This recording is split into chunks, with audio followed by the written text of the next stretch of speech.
नमस्कार, मैं हूं इम्तियाज़ अहमद और इस वक्त हम मौजूद हैं दरभंगा शहरी क्षेत्र के वार्ड नंबर 13, 12 और यहीं पे पास में 14, 15 भी है। और यहाँ पे जो फ्लाईओवर है, जो कठलवाड़ी मोहल्ला कहलाता है, दरभंगा का एकमात्र फ्लाईओवर है। मैं आपको बता दूं कि ये फ्लाईओवर जो मुझे जानकारी प्राप्त हुई है, इसको बने हुए करीब 20 से 22 साल गुजर चुके हैं। जब संबंधित विभाग ने ये फ्लाईओवर बनाया था, तब यहाँ पे लोगों की ज़मीन अधिग्रहण की गई थी विभाग द्वारा, सरकार द्वारा, और लोगों को ज़मीन के हिसाब से मुआवजा देने की बात हुई थी। बताया जाता है कि मुआवजा सरकार ने उस वक्त के रेट के अनुसार लगभग 80% तो अदा कर दिया, लेकिन लोगों का 20% मुआवजा आज भी बाकी है, जबकि मामला करीब 20 साल पुराना हो चुका है। लोग आज भी यहाँ पे परेशान हैं कि उसके ज़मीन का 20% मुआवजा उसे मिले। कार्यालय जाते हैं तो वापस बेरंग लौट जाते हैं, कहीं ये पैसा गबन तो नहीं कर लिया गया। इसी बात को लेकर के मोहल्ले के तमाम तर जो स्थानीय लोग हैं यहाँ पे बैठे हैं और चर्चा कर रहे हैं कि इस मामले को लेकर आगे वो क्या रणनीति बनाएंगे और कैसे विभाग के पास जाएंगे कि इनका 20% जो बकाया राशि है वो उन्हें वापस मिल सके। तो यहाँ पे कुछ लोग हैं स्थानीय, हम उनसे बात करके जानना चाहेंगे कि आखिर वो लोग क्या कह रहे हैं इस मुद्दे पे और क्या कुछ कहना है। तो ये बताएं सर, क्या नाम है आपका? मदन कुमार महासेठ। मैं इस वार्ड नंबर 13 का निवासी हूँ और मेरा मकान संतोषी माँ मंदिर के ठीक अपोजिट में है। हमारा भुगतान 20% आज तक रुका हुआ है। इस क्रम में मैं आज से 10 साल पहले उस भू अर्जन कार्यालय में मैं पेमेंट के लिए भी गया। वहाँ हमको यह कहा गया कि आपको एक कैंप लगा करके भुगतान किया जाएगा 20% का। उस इंतज़ार में आज तक हम बाट जोड़ रहे हैं उस तिथि का कि कब वह सूचना भेजेगा और यहाँ कैंप लगाएगा।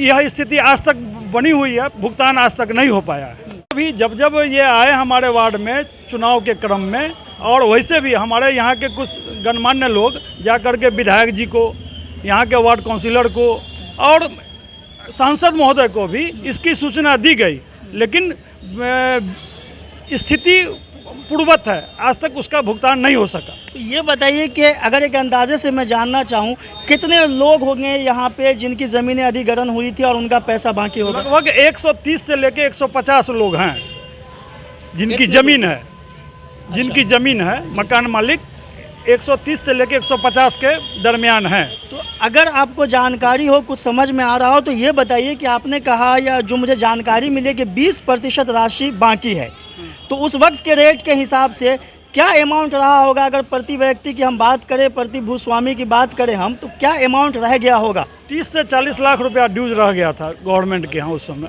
सभी लोगों का मिला जुला कर। और कुछ ऐसे भी लोग थे जिनका एक पैसा भुगतान भी नहीं हुआ। ऐसे भी लोग हैं, 1-2 ऐसे भी हैं कठलवाड़ी में, वार्ड नंबर 13 में, जिनका मकान का भुगतान भी नहीं हुआ। चलिए, कुछ और लोग हैं, हम उनसे भी बात करते हैं। आपका क्या नाम है सर? मेरा नाम हुआ मिथिलेश कुमार महासेठ, मैं स्थानीय निवासी हूँ। आपकी भी ज़मीन यहाँ पे अधिग्रहण? हाँ, अधिग्रहण मेरी भी ज़मीन हुई है। हाँ। उसका भुगतान 20% अभी तक बाकी है, जो कई बार चक्कर लगा चुका हूँ भू अर्जन विभाग में, जो नहीं मिल पाया है। और मैंने प्रतिनिधि सबको भी जाके कहा है यहाँ के आदमी, मगर वो इस पर कोई सुनवाई कार्रवाई नहीं कर रही है। तो क्या लगता है, 20 साल से ज़्यादा का वक्त गुजर गया है और अभी तक आप लोगों का 20% पैसा रुका हुआ, विभाग से कभी संपर्क किए? क्या लगता है वो पैसा है भी कि नहीं, क्या हुआ, कुछ पता चला? हम लोग विभाग में गए, यहाँ के जनता के साथ गए, मगर वहाँ से कोई हम लोग को सूचना नहीं दी गई, जिसके कारण हम लोग असमर्थ होकर फिर मैं प्रतिनिधि के पास गया, मगर कोई जवाब नहीं मिला इनका। कोई जवाब नहीं दिया। आप कुछ कहेंगे चाचा? क्या नाम हुआ? मेरा नाम शिवजी पूर्वी हो गया, वार्ड नंबर 13 के हम स्थानीय निवासी हैं। आपकी भी ज़मीन यहाँ पे हाँ, ली गई थी? मेरा आपका भी पैसा बाकी है? हाँ, 20% बाकी है, नहीं मिला। हम लोग भी गए थे भूमर्जन में। हाँ। बोला एक कैंप लगा के देंगे, अभी जाइए। 10 साल पहले बोला था, लेकिन आज तक ना कैंप लगा ना पैसा मिला। स्थानीय कोई नेता कभी इस मामले में आप लोगों का सहयोग नहीं किया? नहीं, हम लोग विधायक के पास गए थे, कहा कि देखेंगे, फिर वो भी कोई जवाब नहीं दिए। वो भी कोई जवाब नहीं? नहीं, जवाब नहीं दिए। तो अब क्या करेंगे, क्या रणनीति अपना रहे हैं आप? मेरा 20% जो है वो अभी तक का मुआवजा नया रेट से दे। मेरा यही मांग है, नया रेट जो अभी है चल रहा है वो दे, या नहीं तो उसका ब्याज लगा कर पैसा दे, दोनों में। तो ये देखिए, कुछ लोग हैं जिनसे हम जो बात कर रहे हैं, तो साफ तरह से जाहिर हो रहा है, इन लोगों का कहना है कि जो इनकी 20% राशि थी जो मुआवजे के तहत इनको मिलनी चाहिए थी वो नहीं मिल पाई। स्थानीय नेता जो है, सांसद हो चाहे विधायक हो या फिर अन्य हो, उन तक ये लोग शिकायत लेकर के गए, उन्हें भी गुहार लगाया, लेकिन कोई कहीं सुनने वाला नहीं। यहाँ पे एक स्थानीय एक नेता है राजद के, जो युवा राजद है उनके भी एक नेता है यहाँ पे, राकेश नायक जी। हम उनसे बात करके समझना चाहेंगे कि वो क्या कहते हैं। राकेश जी, थोड़ा सा खड़े हो जाएं आप ताकि हम बात करने में आसानी हो। ये क्या मामला है? ये जो 20% की राशि यहाँ पे बताई जा रही है कि मुआवजा के तौर पे जो मिला था उसमें से बकाया है। फ्लाईओवर बने हुए 20 से 22 साल गुजर चुके हैं और आज तक 20% राशि नहीं मिली है। क्या आपको क्या जानकारी है? इस घटना की जानकारी मुझे जैसे ही मिली, मैंने एक विज्ञप्ति जारी करके लोगों की जानकारी को और बढ़ाना चाहा कि इस तरीके का मामला जो किसी विभाग के द्वारा, भूअर्जन विभाग के द्वारा किया जा रहा है, कि 20 वर्ष से जो समाज के दबे कुचले लोग हैं, या यूं कहिए कि कभी ये लोग एकत्रित होकर के उस विभाग के पास में इन्होंने नॉक नहीं किया, उसका फ़ायदा विभाग ने उठाया। एक यहीं बैठे एक लाभुक थे मेरे पास में, ये जब गए मुआवजा लेने के लिए तो इनको कहा कि पूर्व की जो तय राशि थी उस रेट से अगर आपको मुआवजा चाहिए तो अभी ले जाइए, अन्यथा आप जाइए। ये कब की बात है? ये हो गया होगा मेरे ख्याल से कितना दिन पहले, 5 साल पहले की बात है। अच्छा। और बहुत से ऐसे लोग भी हैं जो विभाग में जाते हैं, उनसे पूछते हैं कि आपकी ज़मीन कितनी थी, कितना लिया, कितना बचा हुआ है, आप ज़्यादा मुआवजा के लिए हल्ला करोगे तो वो भी बचा हुआ ले लेंगे। ऐसी बातें भी विभाग से निकल के आती हैं। तो अराजकता सरकारी व्यवस्था की तो इतनी खराब हो चुकी है बिहार में, जिसका जवाब नहीं है। इस 20 साल में लोग अपने बच्चों के भविष्य निधि में अगर पैसा किसी बैंक में एफडी रखते, अपनी बिटिया के नाम से अगर एफडी रखते, तो 1 लाख रुपया आज 5 लाख या 10 लाख में बदल चुका होता। तो ये राशि कहाँ गई? और अगर विभाग के पास में ये पैसा पड़ा हुआ है तो क्या जो सेंट्रल ऑडिटिंग सिस्टम है या स्टेट ऑडिटिंग सिस्टम है, विभाग पे क्यों नहीं उठाया?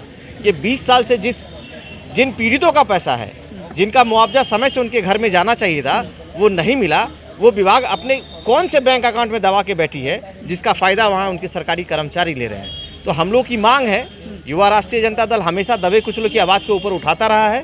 राजद के एक सच्चे सिपाही होने के नाते एक विपक्ष की एक बड़ी भूमिका होती है। उसी नाते हम समाज में लोगों के बीच में आए हैं कि आप सब लोग एकत्रित होइए और शनिवार के दिन हम लोग 11 बजे भूअर्जन कार्यालय का घेराव भी करेंगे और अपनी बातों को वहाँ के पदाधिकारियों के समक्ष रखेंगे और उनसे लिखित जानकारी लेंगे कि ये पैसा गया कहाँ। अगर पैसा आपने दिया नहीं है तो आप कब तक देंगे पैसा और राशि कितनी होगी।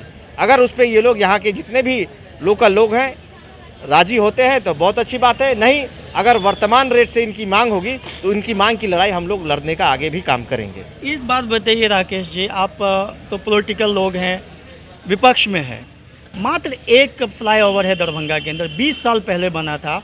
फ्लाईओवर की भी डिमांड है काफ़ी दरभंगा के अंदर, चूँकि जाम की समस्या बहुत ज़्यादा है। अभी बात भी ऐसी उठ रही है कि फ्लाईओवर बनने वाले हैं, बार बार डीपीआर बनने की बात आती है, लेकिन अभी तक तो नहीं बन पाया। बहरकैफ मेरा सवाल ये है कि 20-20 साल तक अगर अधिग्रहण की राशि लोगों की बाकी रहेगी तो क्या लगता है, आपको क्या लगता है, क्या कहीं सिस्टम में कोई गड़बड़ घोटाला तो नहीं है इस राशि को लेकर के? तय है, सिस्टम में तो घोटाला कर लिया है। हम लोग अपने जिस व्यवस्था से इसकी जानकारी दे रहे हैं कि अगर सिस्टम के पास पैसा होता तो सिस्टम अब तक सबको नोटिस कर चुकी होती कि आपका बकाया मुआवजा आप ले जाएं।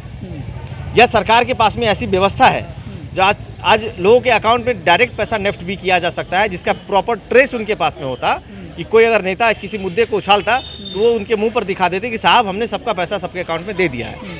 तो इसके अगर तह में जाएंगे तो कई अधिकारी नपेंगे। इसके अंदर एक बहुत बड़ा घोटाला हुआ है, क्योंकि राशि बहुत बड़ी नहीं थी उस समय के हिसाब से, 15, 20, 25 लाख का राशि रहा होगा। अभी के अगर वर्तमान सर्किल रेट से जाएंगे तो वो करोड़ों में बढ़ेगा वो। तो 20-25 लाख की लड़ाई, वो भी अगर हम टुकड़ों में बांटते 200 लोगों में, तो किसी को 10, किसी को 20, किसी को 50 मिल रहा है। तो राशि बहुत छोटी थी, लोग जागरूक नहीं थे, घोटाला हो गया। अब इसका जवाब तो हम लोग जब यहाँ के लोग जब यहाँ एकत्रित होकर के हमें अपनी कागजात को देंगे, बताएंगे कि कौन कौन लोग हैं जिनको मुआवजा नहीं मिला है, तो उसकी लड़ाई हम लोग न्यायालय से लेकर PLI से लेकर के हम लोग सूचना के अधिकार तक भी जाकर के हम इसकी जानकारी इकट्ठा करेंगे और बताएंगे कि पैसा कहाँ गया इन लोगों को, क्योंकि लोग इकट्ठे नहीं हैं। सरकार में हमेशा इस तरह की व्यवस्थाएं सरकारी अफसर के द्वारा चलाई जाती है, लेकिन लोग जागरूक नहीं हो रहे हैं। सरकार की नीतियों के खिलाफ लोग जागरूक नहीं हो रहे हैं। लोग आज कहीं ना कहीं व्यस्त है, मस्त है हिंदू मुस्लिम की राजनीति में, अजान और कुरान की राजनीति में, हनुमान चालीसा की राजनीति में। आज उसका बहुत बड़ा खामियाजा हम अपने आने वाले भविष्य में जो अगला जनरेशन होगा उसको भी हम लोग देने जा रहे हैं। चलिए, हमसे बात करने के लिए बहुत शुक्रिया। धन्यवाद। तो ये देखिए, ये थे राजद, युवा राजद के नेता हैं यहाँ पे स्थानीय दरभंगा के अंदर, और इनसे हम बात कर रहे थे इस मुद्दे पे। चूँकि इस बैठक में ये भी शामिल है, यहाँ के स्थानीय लोगों ने इन्हें बुलाया था और बैठ करके इसी मुद्दे पे विचार विमर्श किया जा रहा है कि जो बाकी के 20% राशि है, अधिग्रहण की राशि जो इन लोगों को नहीं मिला है, उसे किस तरह से जो है विभाग के साथ पहल करके वो राशि लिया जाए, इसी पे ये चर्चा कर रहे थे और ये हमारे साथ बात कर रहे थे। इनका साफ एक चीज़ कहना था कि जिस तरह से इस पैसे को इतने दिनों तक दबा के रखा गया है या नहीं मिला है, इससे साफ प्रतीत होता है कि इसमें कहीं ना कहीं घोटाला कर लिया गया है बाकी की राशि को। तो बहरकैफ ये एक जांच का विषय हो सकता है कि जो 20% राशि है जो ये जिन पे ये लोग दावा कर रहे हैं, यहाँ के स्थानीय लोग जिनकी ज़मीनें इसमें गई है, ये एक जांच का विषय है कि वो राशि कहाँ गई। इसको लेकर के विभाग से ही पूछना पड़ेगा। फिलहाल इस वक्त हमारे पास जो संबंधित विभाग है उनके कोई पदाधिकारी है नहीं कि जिनका मैं पक्ष रख सकूं, लेकिन मैं नेक्स्ट अपने जो इसकी खबर का जो मेरा अपडेशन होगा उसके अंदर मैं विभाग के पदाधिकारी से इस बारे में बात करूंगा, जिससे ये पता चल पाएगा कि आखिर 20% जो राशि बाकी है इन लोगों की उसका क्या हुआ है। फिलहाल के लिए बस इतना ही। बाकी खबरों के लिए बने रहिए हमारे साथ। दरभंगा से मैं इम्तियाज़ अहमद। इस वीडियो को लाइक करें, हमारे चैनल को सब्सक्राइब करें और बेल आइकन जरूर प्रेस करें